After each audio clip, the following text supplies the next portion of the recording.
শীত তো প্রায় শেষ হতেই গেল। এই সময় কিন্তু মার্কেটে খুব ভালো ফ্রেশ টমেটো অনেক কম দামে পাওয়া যাচ্ছে। তো এটা বেস্ট সময় যখন আপনি আপনার পরিবারের জন্য বাড়িতেই সুন্দরভাবে কেচাপ বানিয়ে নিতে পারেন। এখানে আমি প্রায় 1 কিলো মতন টমেটো নিয়েছি, সেটাকে ভালো করে ধুয়ে কুচি করে নিয়েছি। আর নিয়েছি অর্ধেকটা মতন বিট, আর নিয়েছি একটা বড় পেঁয়াজ কুচি কুচি করে, আর 1 ইঞ্চ মতন আদা সেটাকেও কুচি করে নিয়েছি, আর 4 থেকে 5টা মতন রসুন কুচি। এবার ভালো করে এই টমেটোগুলোর সঙ্গে এটাকে ভালো করে একটু সেদ্ধ করতে হবে। এখানে মিনিট 10-15 মতন সেদ্ধ করলেই হবে। মিডিয়াম ফ্লেমে ঢাকা দিয়ে টমেটোটা নরম হওয়া পর্যন্ত অপেক্ষা করতে হবে। দেখুন এখানে কি সুন্দর টমেটো থেকে কিন্তু অলরেডি জল বেরোতে শুরু করেছে। আমি কিন্তু এখানে কোনো জল আলাদা করে অ্যাড করিনি। এরকমভাবে বেশ কিছুক্ষণ ধরে সিদ্ধ করার পরে দেখবেন টমেটোটা খুব সুন্দরভাবে সেদ্ধ হয়ে গিয়েছে।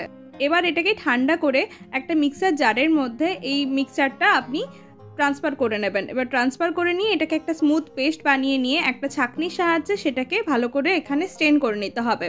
ছেঁকে নিলেই দেখবেন একটা স্মুথ পেস্ট টমেটোর রেডি হয়ে গেছে। আর আমি এখানে যেহেতু বিটরুট ইউজ করেছি, টমেটোর কালারটা এত সুন্দর এসছে। আর্টিফিশিয়ালভাবে কোনো কালার এখানে কিন্তু অ্যাড করতে হয় না। বাড়িতে যেহেতু ছোট ছোট বাচ্চারা আছে, তাদের জন্যই মেনলি আমরা এই টমেটো কেচাপটা তৈরি করে রাখি, যাতে বাইরের এই আর্টিফিশিয়াল ফুড কালার মেশানো বা কোনো প্রিজারভেটিভ মেশানো টমেটো কেচাপ তাদেরকে না দিতে হয়।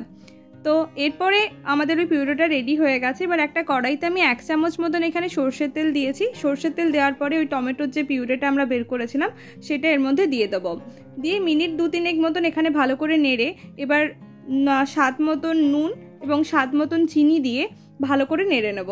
এখানে আমি 4 থেকে 5 চামচ মতন চিনি ব্যবহার করেছি। আপনারা আপনাদের স্বাদ অনুযায়ী এখানে ব্যবহার করতে পারেন, একটু মিষ্টি মিষ্টি হবে। আর দিয়েছি 1/2 চামচ মতন লাল লঙ্কার গুঁড়ো, তার সাথে দিয়েছি 1/2 চামচ মতন এখানে গোলমরিচ গুঁড়ো। এবার ভালো করে এই মিক্সচারটার সঙ্গে এগুলো মিশিয়ে নেব। আর দিয়েছি 1/2 চামচ মতন সিনামন পাউডার অথবা ডালচিনির গুঁড়ো। এটা দিয়ে বা কিন্তু ভালো করে এখানে 10 থেকে 15 মিনিট মতন আমি হাই ফ্লেমে এটাকে ফুটতে দিয়েছি। তারপরে দিয়ে দিয়েছি 1/2 কাপ মতন ভিনিগার। এরপরেও কিন্তু আমি এই মিক্সচারটাকে বেশ কিছুক্ষণ ধরে ফুটিয়ে নিয়েছি। ফুটিয়ে নেওয়ার পরে একটা প্লেটের মধ্যে এই মিক্সচারটা দিয়ে আমরা এখানে চেক করে নেব যে ওর মধ্যে কোনো জল আছে কিনা। তো মোটামুটি আমাদের কিন্তু টমেটো কেচাপটা তৈরি হয়ে গিয়েছে।